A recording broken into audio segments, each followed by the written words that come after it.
Well, Mohammed Nazal is a member of Hamas's political bureau. He calls Israel's continued bombardment of Gaza an act of terrorism. The intensity of strikes on civilians in Gaza is due to the political and moral bankruptcy of Netanyahu's government, the Zionist terrorist government. Well, the Qassam Brigades, meanwhile, has released video footage showing its fighters launching kamikaze drones into Israeli territory. The military wing of Hamas said it targeted sites in Israel for the first time since its offensive more than 2 weeks ago. Well, let's bring in Alan Fisher. He joins us now from occupied East Jerusalem. Alan, an attack on Israeli territory. What have you been hearing about these drones? Well, in the last couple of hours, as you say, those two suicide drones were fired from Gaza towards communities very close to the Gaza border. Now, according to the Israeli army, both of those drones were thwarted around the same time. There was an alert in the north of the country, just north of Haifa, probably about 17 kilometres away from the border with Lebanon. And there was an alert there because a drone had been fired by Hezbollah. Again, the Israeli army are saying that they intercepted those drones, but there'll be some concern that they came so close to one another. And certainly Israeli intelligence will be investigating whether there was a level of coordination between Gaza and also Hezbollah in the north. But for the Israelis, it's certainly a worrying development. And I believe, Alan, that the Dutch Prime Minister is now meeting with both the Israelis and the Palestinians. That's remarkable. What are Mark Rutte's priorities? Well, Mark Rutte has met with Benjamin Netanyahu. He obviously expressed his support for Israel and what they were doing, but he's also on record as demanding a humanitarian ceasefire to allow aid into Gaza. He's also talked about, while Israel having the right to defend itself, they also have to act within humanitarian law and also the rules of war. He's then going to meet with Mahmoud Abbas in Ramallah. Now, Mahmoud Abbas has met with a couple of Western leaders. He's met with Rishi Sunak, the British Prime Minister. That happened in Cairo. And he, of course, met with Antony Blinken, and that was in Amman.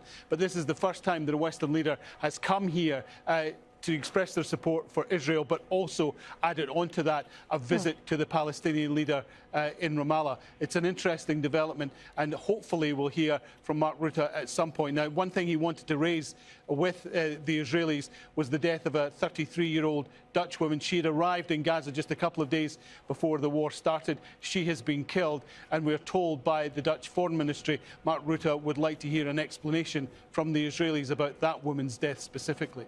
I'm sure. Alan Fisher there with the latest for us from occupied East Jerusalem. Thank you very much, Alan. Well, let's bring in Patrick Bury. He's in Bath in the UK. He's a defence and security analyst at the University of Bath and also a former NATO analyst. Patrick, just picking up on what I was discussing there with Alan, these drones, do you think they represent a change in tactics from Hamas, and where have they gotten them from?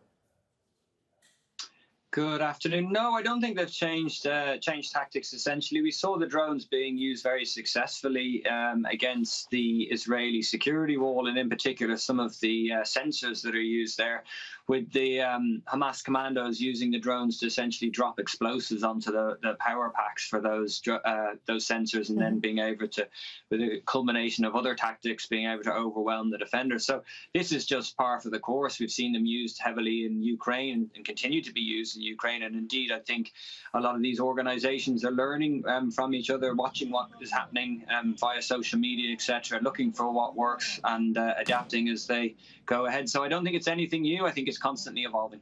Lots of speculation that they're homemade. Is that your reading as well? It looks like, just having a look at your footage there, some of those look like platforms that I haven't seen before and wouldn't immediately recognise. Of course, Hamas are known for having a indigenous weapons building capability, be it shells, rockets, explosives, and it looks like, in that case, drones, but I couldn't say without 100% without viewing more footage. Sure. Well, the Israelis have been saying that they're trying to get their captives back. We know there have been ground raids in Gaza, one soldier killed over the last day or so. What are the implications of a ground offensive for those still being held? Well, this is it. I think it really complicates the calculus for the Israeli Defense Forces in any planned invasion of Gaza, which seems to be looking like it's going to focus on North Gaza, at least initially.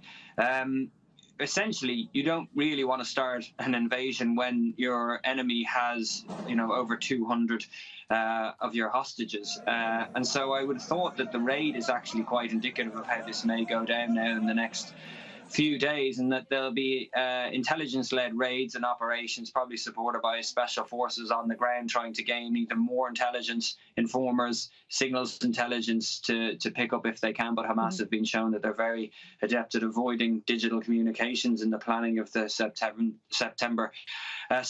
of October attack. So I think that would probably be how it goes in the near term. Then in the longer term, of course, if there is a larger invasion, the unfortunate situation is if all those hostages aren't freed by diplomatic means or by these raids, there's potentially a situation where they're brought to harm as the invasion goes on, either through misadventure and accident, and obviously war is a chaotic environment, or indeed by some deliberate means by Hamas in response to the Israeli ground invasion.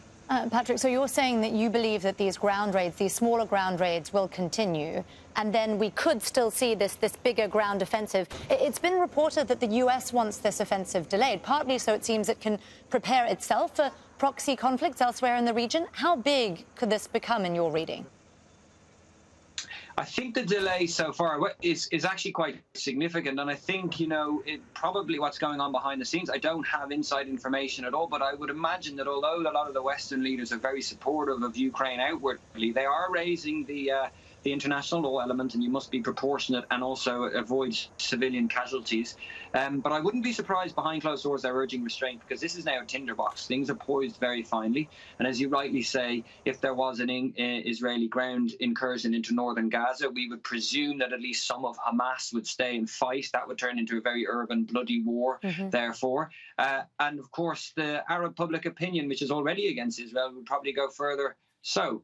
And therefore, in that kind of situation, where you have Hezbollah in the north and a proxy of Iran, the potential for them to decide to take action, to be seen as kind of the Arabic, saviors essentially, and to defend themselves against Israel, grows quite a lot. And I think that's really the worry. And I think hence why a lot of diplomacy is going on behind the scenes, trying to calm things down, and that includes potentially, I don't know, but potentially the delay. It might in part explain the delay of these of the ground invasion, as does, of course, the fact that Hamas have the hostages. Sure, and very real fears of escalation, as you were saying. Patrick Bury there, a defence and security analyst at the University of Bath. Thank you so much for joining us and sharing your expertise with us here on Al Jazeera.